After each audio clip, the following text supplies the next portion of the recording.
Hey everybody, this is Jared with Meeple Mentor. Today I'll be interviewing game designer and board game online magazine publisher Cameron Art. We have Cameron here today. How are you doing? I'm doing great. Thank you for having me. So you've been quite busy. I see there's a Kickstarter going on and you still maintain a monthly magazine. How's everything going for you on these days? It has been ridiculously crazy. I will say being stuck inside 95% of the time has helped me have time to get all this done, but it's still just crazy. So you run this monthly online board game magazine called the Board Game Bulletin. How did you get into that? It started, I think, November last year, 2019, and it was sort of just my foray into trying to provide content in this crazy, ridiculous amount of content that already exists. I had been writing a blog for a while and just found that it wasn't really for me. I'm not much of a blog writer. I don't like short form writing very much. So I was kind of just looking into what can I provide that's different or unique from what already exists. And eventually I came up with the idea of a magazine because from what I could tell, not a lot of gaming magazines really exist. The ones that do are typically paid or haven't lasted very long and kind of just disappeared after a couple issues. Yeah, my idea was just to kind of build this magazine that would be free to read and kind of just a nice compilation of a lot of different things. So I've got designer interviews, I've got featured content creators, upcoming games, recent releases, all sorts of stuff like that.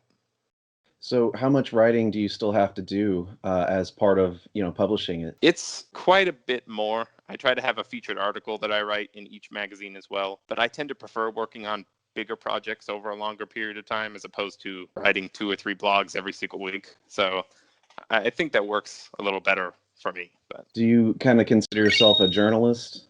I don't know that I would say that, but I don't know that I'm quite there yet. So it's interesting since you have your time split between game designing and writing and publishing this magazine. So do you think you're more on the media side or on the game design side? I would say right now I'm probably more on the media side, just because I haven't actually published a game yet. Like you said, you mentioned that I've got a Kickstarter running now, so hopefully that won't be the case for too much longer. But I would say I'm probably more on the media side as it stands right now. What have you done that sort of led you into doing media and getting into the magazine and all that? What's your background and what led you into that? A lot of it was I wanted to just get people to know that I existed in the game design world. I'd been working on a lot of different designs over the past several years with the plan to eventually bring one to Kickstarter. So I kind of wanted to sort of build that audience that knew what was going on, that I was working on something. And yeah, like I said, it was just trying to, I wanted to contribute something to the already vast amount of content that existed that felt unique, that stood out a little bit from the crowd. I don't know that I did that, but trying to. Everyone's making an effort. And honestly, so I wanted to talk about the cover art that you guys use for the magazine each month. I mean, the Mhm. images are fantastic. How do you create those and how do you decide on which game to really do a nice, high res shot? So that is courtesy of Todd Patriquin. He goes by the handle Imagine All the Meeple. He's a game photographer. He works a lot for Print and Play Games, I believe. He's their lead photographer. Yeah, and he signed on to the project pretty early. For the first couple of issues, we toyed around with doing a different photographer for each issue, but that was a lot of work to coordinate, and it was just not working out well. But he had expressed interest in being a little more involved. And yeah, he's kind of just run with it. I send him a rough draft of the magazine as soon as I've got one put together. And he's got such an incredible backlog of photos for all sorts of games that he's able to just find things that work. Each issue's got an interview with a designer. So we're usually looking for pictures of games from that designer or games that they mention in their interview. But yeah, he's just kind of run with it and done a fantastic job. I agree. So props to him as well for those shots. So for those who haven't read it, what kind of content do you cover, or what are some of the games that you featured? Like I said, we do 2 interviews in each issue, one with a designer, typically about some sort of topic that's applicable to that designer. So for example, in July, we had Morten Monrad Peterson, who designs the games for Automa Factory. And we talked about designing solo games with him. And then we also have an interview with a content creator. So we've done Watch It Played, Rodney Smith from Watch It Played, Gabe Barrett, who does the Board Game Design Lab podcast, Our Family Plays Games was in August. And their interviews are usually just kind of an overview, getting people to know a creator that they might not have already known. So it's how'd you get started? You know, what sort of content do you hope to contribute? What are your plans going forward? So those are definitely two pretty big parts of the magazine each month. And then in addition, we like to try to have some sort of featured article, typically written by me. So last month I talked about the game that I designed on Kickstarter. I've talked about psychology behind board game design. I've talked about games that play great at 2 players or games that are good for new gamers, things like that. And then we try to feature upcoming Kickstarters as well as recent game announcements from publishers that people may have missed over the last month. And then, anything else. I've toyed around with a couple of different things, but those have definitely been the mainstays of the magazine each month. That's awesome. So those are the main things to expect to see every month, regardless. Seems kind of like a all-in-one encompassing news hub, for modern. That's the hope. Yeah, I was trying to bring together a lot of different media into one place so people didn't feel too overwhelmed by how much is out there. Because there's so much. There's so many podcasts and channels and blogs and news sites. It's crazy. Well, I do appreciate your contributions to the board game industry and look forward to the next issue that comes out. But now you're also a game designer, so tell me a little bit about this new Kickstarter that you've got going on right now. Yeah, so our Kickstarter that's running right now is for a game called VOWL. It's the fast-paced game of letters gone astray, and it's my first entry into the design world. I've got a lot of other things I'm working on, but this one has been in development for about 2 or 3 years, closer to 3 years, and it's a game where you're racing against time and other players to recognize words that have had their vowels removed. And before a lot of people start to dismiss that as something that they don't like, big part of my design process for this game was trying to create a word game that didn't feel like other word games. So a lot of design was about building something that appealed to hobby gamers and more modern gamers. I wanted to kind of bridge the gap between accessible word games that people typically think of as party games and more modern gaming, which hopefully I've managed to do. So people like to categorize games all the time. Would you think of VOWL as more of a party game or a word game, or how would you describe it? It is definitely primarily a word game. The base gameplay, the vast majority of the gameplay is a word game. But what I've tried to do with how the game itself plays is give players strategy and interesting decisions to make that allow it to feel like a more modern strategy game. I wouldn't call it a strategy game. It's pretty lightweight. But I've done my best to try to give something that'll appeal to people that are looking for something with a little depth to it. So it's definitely first and foremost a word game, but hopefully it will appeal to more hobby strategy gamers as well. Can you give us a brief overview of sort of how it's played? Yeah, so like I said, you're racing against time and other players to recognize words that have had vowels removed. So on your turn, you'll be rolling dice, and those dice will tell you how many cards you're drawing, as well as what game mode you'll be playing. So you'll be playing either solo, where you're racing against a sand timer, or partner, where you're working with somebody else to race against a sand timer, or head-to-head, where you'll be facing off against another person and you'll be racing to see who can get through their cards the fastest. The unique aspect of how gameplay works is the scoring track that's in the game. Essentially, how it's a tiered scoring track, so it's 10 points long, or 15 if you use the reverse side of the board. You'll have 2 tokens on the scoring track. You have a scoring token and a victory token. And how it works is when you're successful on your turn, you can choose how you want to take your points. You can either take 2 points and move your scoring token up 2 spaces, or take 1 point and you'll move your scoring token up 1 space and then move your victory token down 1 space. And that's important because each space of the track tells you extra cards that you're going to be adding every turn. And those cards get harder and harder. So if you lower your victory token, that will make your future turns easier because you won't have to play those harder cards. The sort of caveat to that, though, is if you do choose that scoring option, you also have to lower someone else's victory token, which makes their future turns easier. So it's kind of this ping-ponging decision of, do I want to make turns for myself easier, but also help someone else, or do I want to just charge full speed ahead and deal with more difficult turns? So that's where the really interesting strategy part of the game comes into play. So how many people can play it at a time? It plays 2 to 5, with a small variant when you're playing it 2 players. Not a very big one. It just changes how partner play works a little bit. What if you had 2 copies? Could you play 10 people? I suppose you could. I don't know that you would need 2 copies necessarily. You would just need tokens for more players.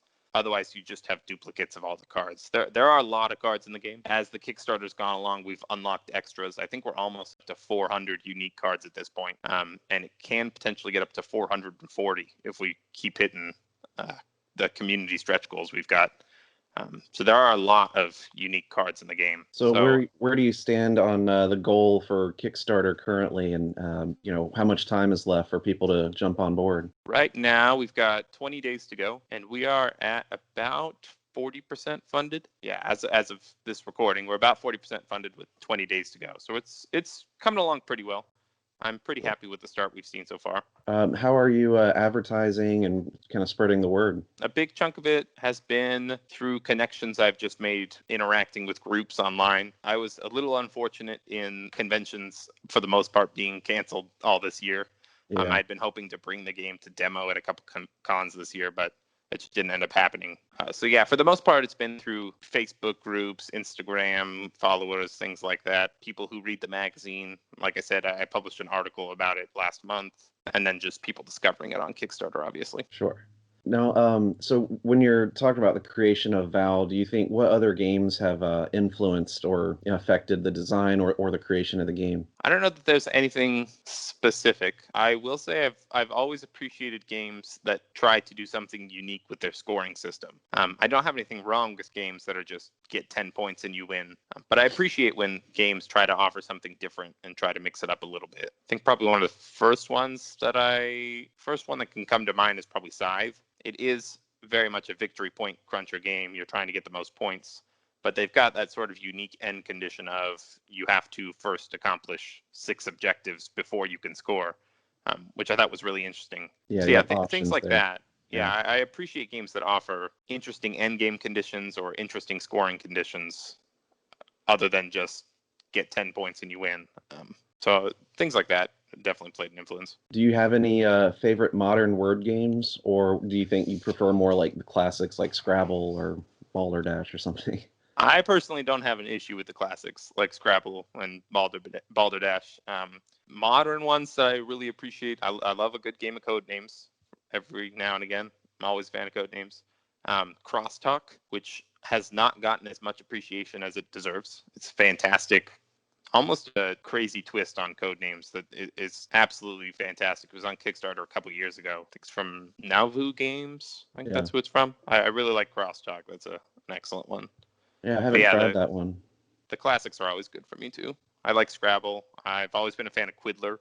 I've found a really old copy of Tapple at a garage sale once that I still have that I love. It's this really weird plastic ring game where you're hitting letters, and it's really strange, but it's really fun. Yeah.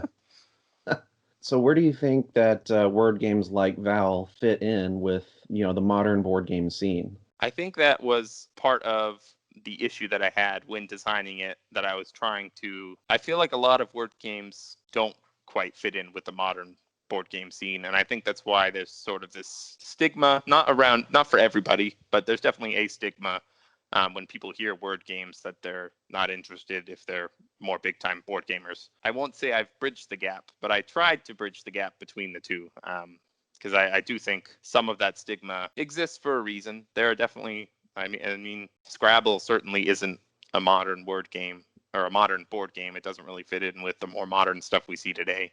So I've tried to kind of do an in-between with my design. So it sounds like clearly your target audience is modern board gamers, people interested in the newest and latest released stuff. Yeah, I'm trying to pull in hobby gamers for sure, and get them past that initial reaction of a word game. I don't know. Yeah. So we'll see how successful I am at doing that. A lot of the reviews I've been getting and playtester feedback has been pretty positive in terms of... Excellent. Yeah. So why word games? Like what influenced you to decide to go after, creating a new unique type of modern word game for today? Like what was it? It was driving home from a game cafe. My then girlfriend, who's now my wife, we were playing the license plate game. And we typically play where you're just looking for like double letters or double numbers, just really simple, not hard to think while you're driving. Yeah.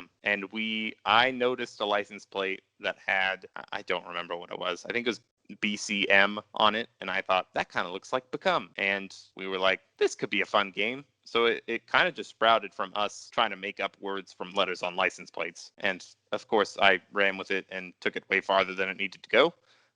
But That's debatable though. yeah.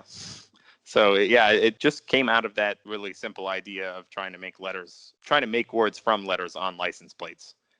And then, so you've had that idea for a few years and have been developing it and adding, like you said, various modern like strategy, like and having a board itself and having, Mhm. various scoring techniques, as you said, to make it something that I guess appeals to the modern audience.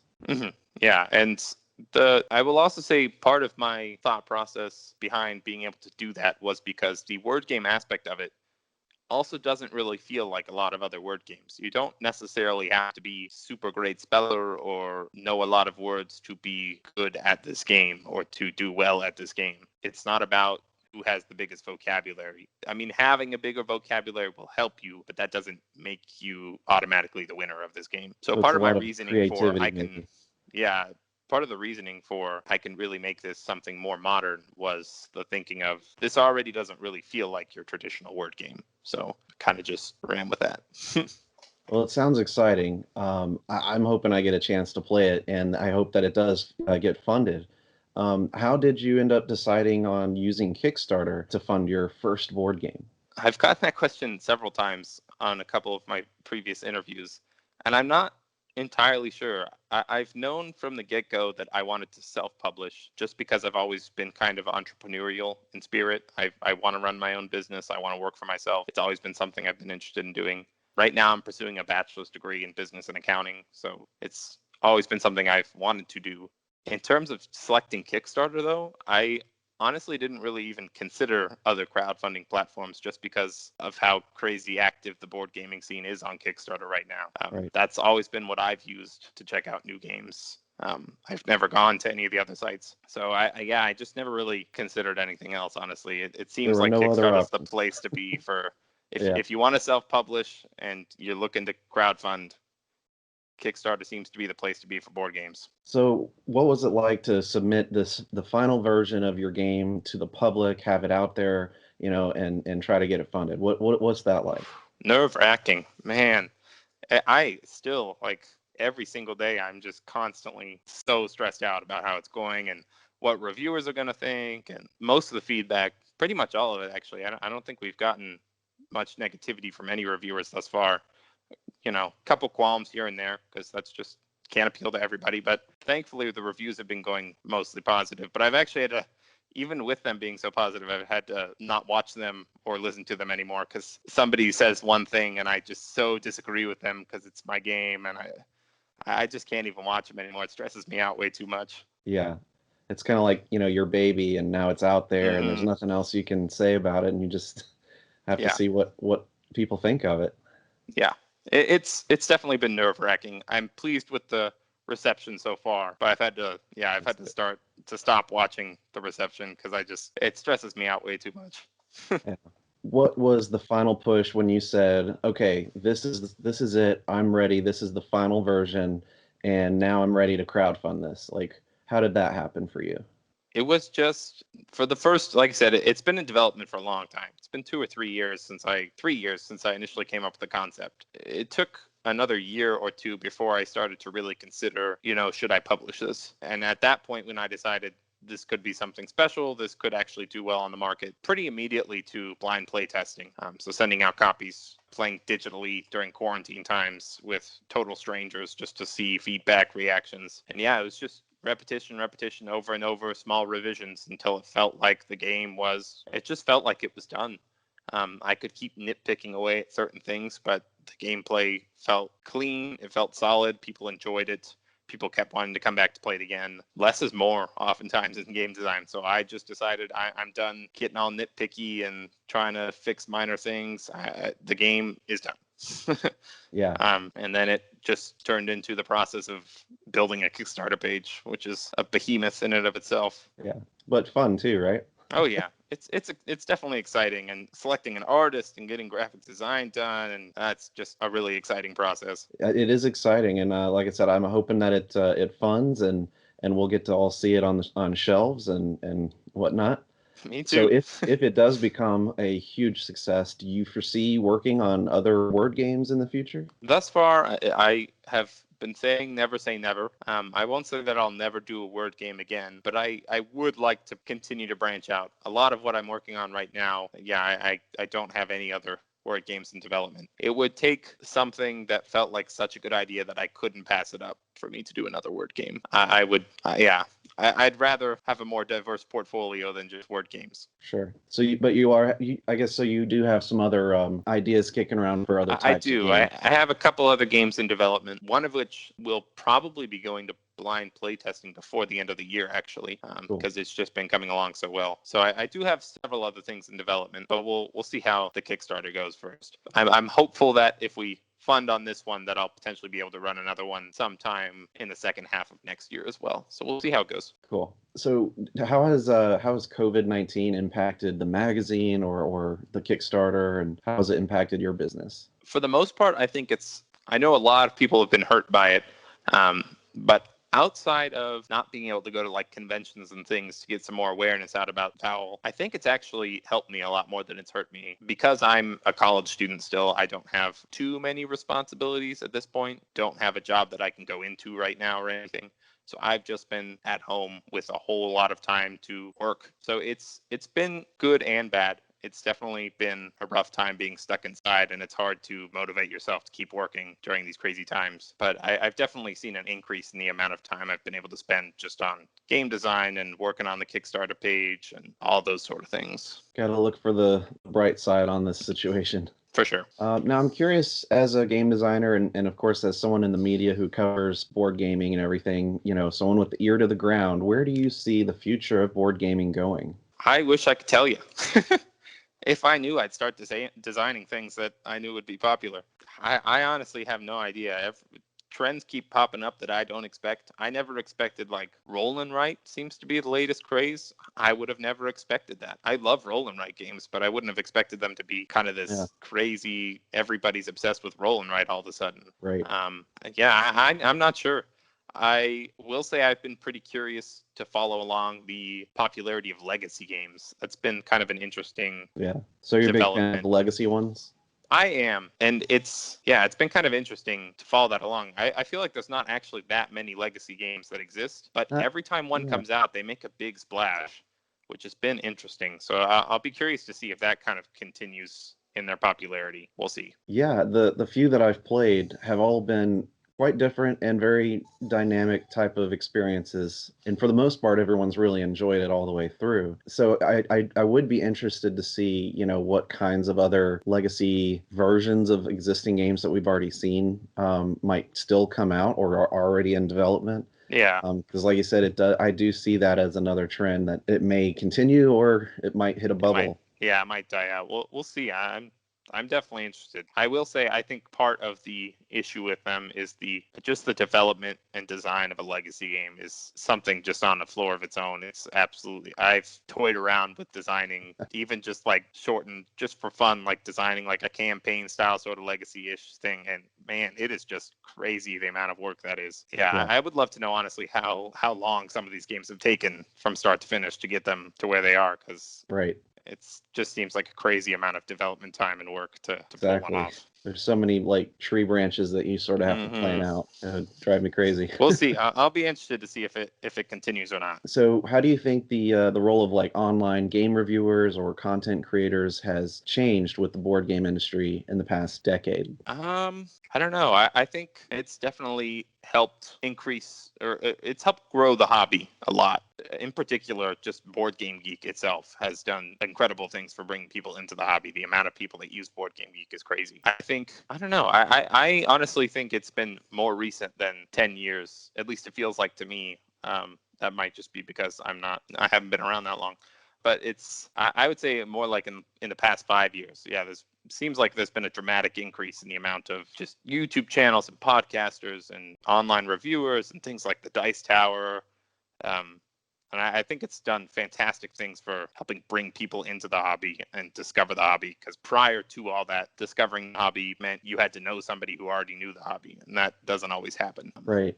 I think the growth of the online community has definitely helped bring a lot of people into a hobby that they didn't know existed and otherwise wouldn't have found out about. So yeah, I think traditionally board gaming has had a lot of like what you would think of as like high barriers to entry, and like the costs of games themselves, like that disposable income's kind of needed, the location to play, and there's so many, you don't know how to get started.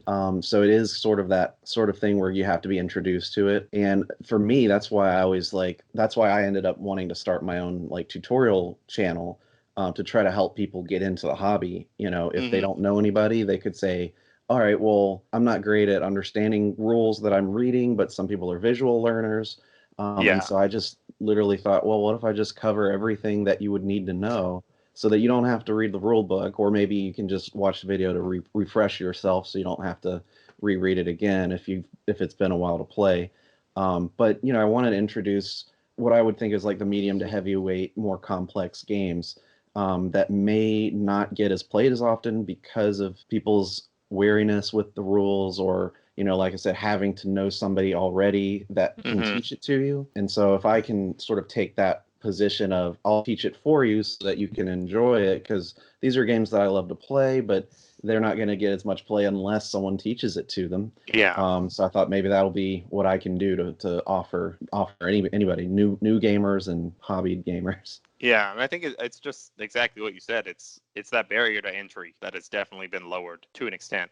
It's you still have to stumble upon it, but it's definitely helped the hobby grow significantly. I think it was recent years. The last season of South Park had a number of board gaming references. Yeah, I saw and I was that. like, man, what a different world we live in now. Right? Because Who would have thought? I everybody think watches Side that. was in one of the shelves. Yeah. I saw that too. Who would have thought Side Yeah. would be in an episode of South Park? That's just crazy. And I believe they were playing Nemesis and like Great Western Trail, or maybe it was Western Legends, one of those. So it was like, okay, we were getting a lot of exposure to the mainstream, and hopefully people look into it and say, hey, I wonder what they were actually playing. It looks like fun. And maybe they stumble across some fun games out there.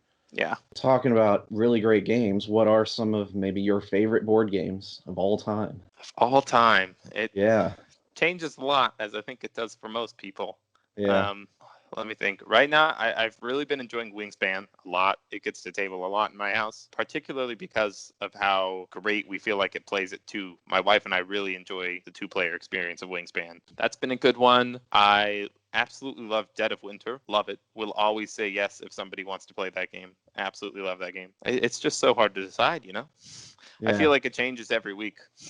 My answer to this question would probably be different if you asked me it next week. I agree. There's just too many great games out there anyway. I mean, check that out. Yeah. So do you have a favorite game designer in the industry today? I don't know if I'd say favorite. I have a lot of ones that have definitely influenced me that I really look forward to checking out new designs from them. That doesn't necessarily mean I always love what they design. But designers like Jamie Stegmaier, I learn his blog just in general about game design and Kickstarter is fantastic. I always look forward to new releases from Stonemaier Games. Me too. Yeah. Joe Slack, he's a newer designer that I've been keeping an eye on with his latest stuff coming out. He just recently finished a campaign called Relics of Rajavihara. It's like a solo campaign game, which I'm really interested in. And he posts a lot about the game design process and his own process that I think has been really helpful for me trying to find my own groove when it comes to game design. I'm always interested in anything from Rob Daviau. Anything coming out from Rob Daviau, I'll always take a look at. There's just so many. Yeah. Are there what are some of the games that you're most looking forward to coming out that have been announced so far, Ooh. other than your own game? Yeah. That is a good question. I'm going to cheat and look at my own magazine. Sort of humble plug here. I'm very much looking forward to seeing how Pendulum plays. Oh, yeah. I have not made a decision on that one yet. I feel like a lot of people are instantly making this is going to be great or this is going to be awful decisions. I do think it's going to be very divisive, but I'm interested to check it out. I'll look forward to giving it a try. Yeah, for sure. Let me think what else. Pandemic Legacy Season 0. I was very excited about that announcement. I wish they would tell us when it's coming because I'm very excited to give it a try, and still no release date yet. But or just maybe Kickstarters that are in process that you're backing or something. I'm excited. I backed the recent Chai Kickstarter. I'm pretty excited to get that one. I think that's coming in December. Pretty excited to give that one a try. They did a reprint with an expansion for it. I hadn't tried Chai yet, but I love tea, so it seemed like a perfect fit for me. Yeah. I backed, I think it was last year. It should be showing up this month, I think. A game called Red Outpost, which was this really interesting. It's a competitive worker placement game, but everybody is using the same pool of workers, so anybody can control any of the workers on the board, but it's still competitive, which was just a really interesting concept to me. I'm very excited to give that one a try. So we'll see how that one goes. Back too many games on Kickstarter, honestly. I'm awaiting the Gugong expansion June. I love Gugong. That's I was tempted by that one. I almost went for it. Oh yeah, I'm getting that big box velvet one or whatever. Got to do a tutorial video for it. Well, I want to thank Cameron Art for joining us today on the Meeple Mentor channel, and make sure you stick around and check the links in the description. I'm going to link to his Kickstarter page for VOWL and the board game magazine, the Board Game Bulletin. So check that out, subscribe, and support Cameron online. Do you want to plug wherever else you are? Yeah, I'm at Cameron Art Games on all social media, and the website is just CameronArtGames.com. Pretty easy to find. All right. Thanks, guys, for tuning in, and stick around for tutorials and whatnot on the channel, and I'll see you guys next time. Thanks for tuning in.